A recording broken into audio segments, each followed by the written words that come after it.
Learn English চ্যানেলে আজকে শেখাবো how to join sentences in English.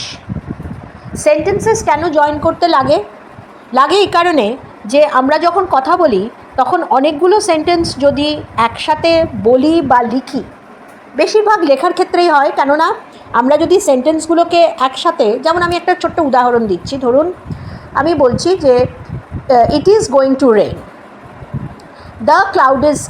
The sky is cloudy, it may rain heavily, so I am not going out. তাহলে কতগুলো sentence আমি পরপর একসাথে বললাম, কিন্তু এটা যদি আমি কোনো কিছুর ব্যাপারে লিখতে যাই তাহলে দেখুন কতগুলো সেন্টেন্স হয়ে যাচ্ছে। ইউজুয়ালি আমরা যখন লিখি যে কোনো কম্পোজিশন, সেখানে কিন্তু একটা ওয়ার্ড লিমিট দেওয়া থাকে। ওয়ার্ড লিমিট মানে শব্দ সংখ্যা কত হওয়া উচিত। তা সেইটাকে মেনে কিন্তু আমাদের কম্পোজিশন বা আমাদের নির্মিতিটা করতে হবে। কম্পোজিশনটাকে নির্মিতি বলে, তাই তো? সেটা করতে হবে। সুতরাং আমরা যদি সেই শব্দ সংখ্যাটাকে অতিক্রম করি, if we cross the word limit, then we become too wordy and too verbose. সেরকম লেখাটা কিন্তু সবসময় পড়তে ভালো লাগে না। তাই জন্য আমি যদি বলি যে it is the sky is cloudy and it is going to rain, so I am not going out, তাহলে আমি একটা সেন্টেন্সের মাধ্যমে এইগুলো বলে দিলাম। It is, the sky is full of black clouds, it is going to rain, I am not going to go out। এক সময় এগুলো বড্ড বেশি কাটা সেন্টেন্স হয়ে যায়, যেগুলো শুনতে কিন্তু সবসময় ভালো লাগে না, লেখার ক্ষেত্রে তো একেবারেই না। সেই জন্যই আমাদের কিন্তু প্রয়োজনটা আসে যে আমরা সেন্টেন্সগুলো, বাক্যগুলোকে আমরা জয়েন করব, একত্রিত করে, মিলিত করে একটি বড় বাক্য করব। So the need arises therefore. Why? Because when we are writing, we have to make our written material, our composition readable. Readable মানে সেখানে যে শুধু সহজ মানে পাঠকের বোঝার মতো শব্দ দেব। It's not that always I will use words which the reader will instantly understand. Not only that, but also it will be pleasure reading, পড়তে ভালো লাগবে। এবার পড়তে ভালো লাগাটা কিন্তু অনেক কিছুর ওপর নির্ভর করে, শুধু শব্দ চয়ন না, not only on vocabulary or word choice. এটা কিন্তু sentence structure, framing of the sentence, মানে বাক্য গঠনের ওপর নির্ভর করে।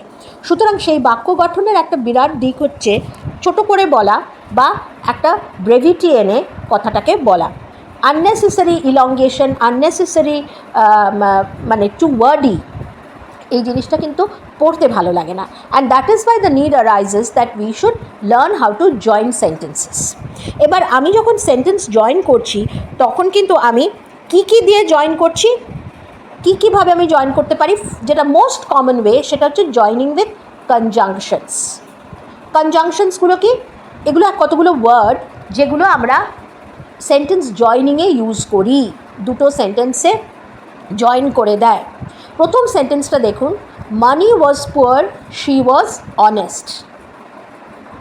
তাহলে এখানে আমি কি অলদো দিয়ে দিলাম, দিয়ে দুটো সেন্টেন্সকে এক করে দিলাম। Although money was poor, she was honest. কেন অলদো দিলাম?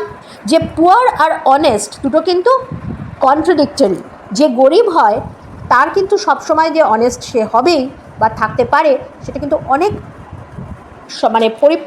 মানে অবস্থার পরিপ্রেক্ষিতে কিন্তু সেটা সবসময় ধরে রাখা সম্ভব হয় না। ফলে পুয়ার, পভার্টি অ্যান্ড অনেস্টি আর লিটল কন্ট্রাডিক্টরি। সেটা বোঝাতে যে অলদো, যদিও সে গরিব ছিল, কিন্তু শি ওয়াজ অনেস্ট। তাহলে আমরা একটা শিখলাম কি, যে আমরা অলদো দিয়ে ইউজ করতে পারি। বোঝা গেল? নেক্সট হচ্ছে কি, Joy works hard, his brother is idol.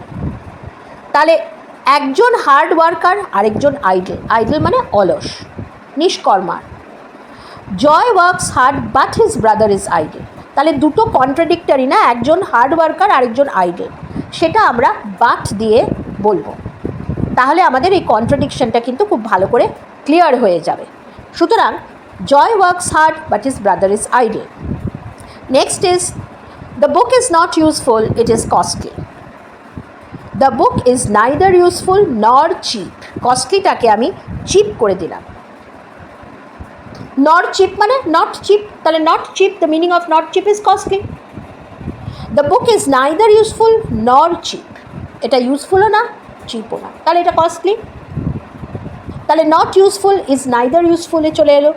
কস্টলিটা কি? Not cheap. কস্টলির অপোজিট দিয়ে সেন্টেন্সটার meaning is not changed, sentence the meaning remains intact, but the two sentences are joined very well. Next is the judge forgave the thief.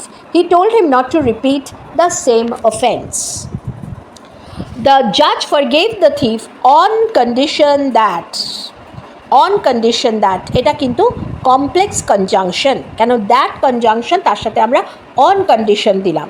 He will not repeat the offence, the same offence. So on condition, that is the judge makes it conditional, শর্ত সাপেক্ষ করে দেওয়া। Next হচ্ছে animals eat they want to live. তাহলে অ্যানিমালসরা কেন খায়? তারা বাঁচতে চায়, সেই জন্য আমি এখানে ইউজ করলাম so that. Animals eat so that they may live. তাহলে আজকে আমরা কিন্তু এতগুলো কনজাংশন শিখলাম, খুব ভালো করে দেখুন। অলদো, বাট, নাইদার, নর, অন কন্ডিশন, সো দ্যাট, এই পুরো জিনিসগুলো হলো গিয়ে আমার জয়নিং সেন্টেন্সেস উইথ কনজাংশনস। তারপরে আসছে কি, আমরা জয়েন করতে পারি দুটো সিম্পল সেন্টেন্সকে একটা কমপ্লেক্স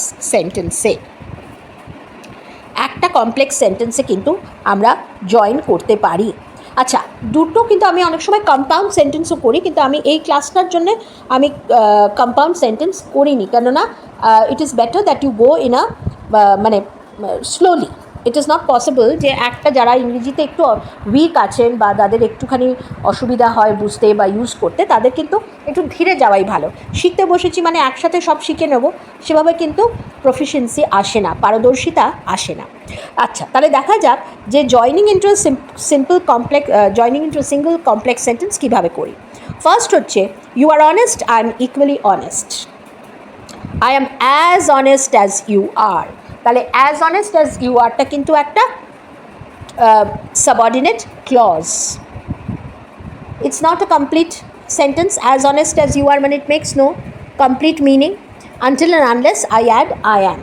তাহলে এই ক্লজটা, এই সাবঅর্ডিনেট ক্লজটা দিয়ে আমি সেন্টেন্সটাকে করলাম, সেটা হচ্ছে ইন্টু আ কমপ্লেক্স সেন্টেন্স হয়ে গেল, because there is not one finite verb here. Next is Rita is wrong. I am sure of it. I am sure that Rita is wrong. Tale again there are I am একটা verb is wrong. There are two verbs here, and that Rita is wrong is not complete in itself. Why? Because it is a clause. So with a clause I am combining these two sentences into one. Next is she keeps her money in a blue purse. This is the blue purse. So what is it? She keeps her money in a blue purse. This is the blue purse. So this is the blue purse where she keeps her money. Tale where she keeps her money is the clause over here. Can where she keeps her money is not a sentence by itself, because the sentence is not complete. So this is the blue purse where she keeps her money. তাহলে সেন্টেন্সটা আমরা simple সেন্টেন্সগুলোকে আমরা complex sentence করে করে দিলাম। I am as honest as you are, I am sure that Rita is wrong, this is the blue purse where she keeps her money. তাহলে আশা করি আপনারা বুঝতে পারলেন যে জয়নিং সেন্টেন্সেস আমরা কতভাবে করতে পারি। আপনারা কমেন্ট বক্সে নিচে কিন্তু অবশ্যই করে লিখবেন অন্তত একটা কমপ্লেক্স সেন্টেন্স লিখতে পারেন কি না আমার এই উদাহরণগুলো দেওয়া দেখে অবশ্যই লিখবেন। বা আপনারা কোনো দুটো সেন্টেন্স যদি জয়েন করতে না পারেন, তাহলে সেটা আপনারা যেভাবে জয়েন করছেন সেটা করে কমেন্ট বক্সে লিখবেন, আমি কারেক্ট করব। আর দ্বিতীয়ত হচ্ছে আমি কিন্তু মানে স্কুল লেভেলের ক্লাস 11, 12, 9, 10 ইংলিশের নোটসগুলো কিন্তু আমি পিডিএফে সেল করি। তো নিচে আমার হোয়াটসঅ্যাপ নাম্বার দেওয়া থাকবে ডিসক্রিপশন বক্সে।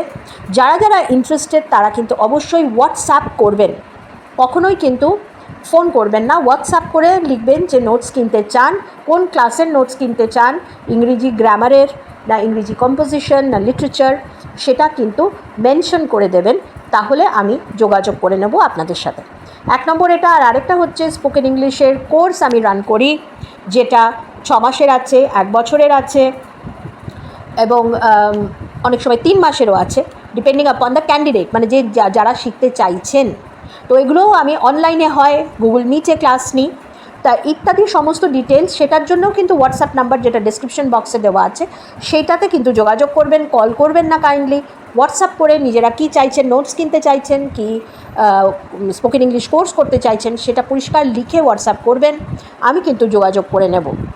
আর আমি ডেসক্রিপশন বক্সে অনেক বইয়ের লিঙ্ক দিয়ে থাকি, সেইগুলো কিন্তু আপনারা কিনতে পারেন, কিনলে কিন্তু আপনাদের ভোক্যাবুলারিটা বাড়ে। এটা কিন্তু কোনো প্রমোশনাল ভিডিও না, আমি কিন্তু কোনো কিছু প্রমোশন করছি না, আমি আমার নিজের ক্লাসের অঙ্গ হিসেবে এগুলোকে মনে করি, কারণ বই ছাড়া টিচারের পড়ানো সম্ভব হয় না।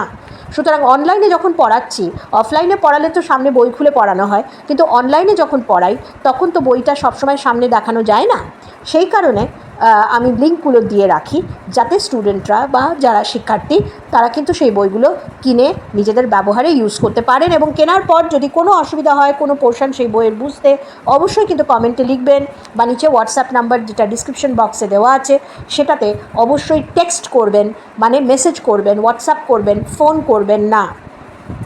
আজকের ক্লাসটা আশা করি আপনাদের সবাই কাজে লাগবে, যদি লাগে অবশ্যই কিন্তু সাবস্ক্রাইব, শেয়ার, লাইক, কমেন্ট করতে একদমই ভুলবেন না। সাবস্ক্রাইব করলে কিন্তু ভীষণ আগ্রহ বাড়ে, বোঝা যায় যে আপনাদের কী ধরনের লেসন প্রয়োজন বা উপকারে আসবে। আজ তাহলে এ পর্যন্তই শেষ করি, পরের দিন আবার আরেকটা ক্লাস নিয়ে উপস্থিত থাকব।